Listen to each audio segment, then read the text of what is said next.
Elisabeth, hetjun baráttan hjá okkur í dag, ertu ekki sammála með það? Jú, þetta bara bæting. Hvað er að gerast hjá okkur í þessu leik? Af hverju fyrir nú skeiðs? Við bara missaði svolítið fram hjá okkur, hraðaupphlaup, svona transition points hjá þeim og svona. Þær eru bara fljótar og sterkar og þetta bara eitthvað sem við þurfum að bæta fyrir EM. Þú talaði þetta mót sem svona æfingamót fyrir Evrópumótið. Algjörlega. Það er svona líkari móturinn eins og þessi sem að þið fáið á Evrópumótinu. Hversu mikilvægt er það að fá að koma hingað og spila áður en þið farið á Evrópumótinu? Þetta er bara frábært. Það er gott fyrir okkur að vera hérna og þetta er frábært lið sem við erum að keppa mótið, mjög sterk, fljót. Og já, bara eins gott að við viljum þessi litlu mistök hjá okkur og mæta bara sterkara í EM. Þú verið búin að tapa 3 leikjum og vinna 1 leik reyndar, en allir þessi leikir einhvern veginn hafa verið svona eins og þessi, svona nálægt í.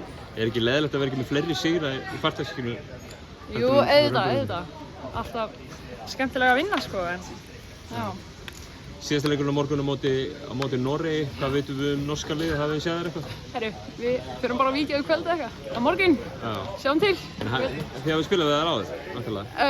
Já, en það er alveg breytt lið sko, ég veit ekki alveg, hef ekki skátað þetta. Þið eru að fara að gera það? Já, við erum ekki á því. Kæra þakkir Elisabeth og gangi ykkur vel. Takk.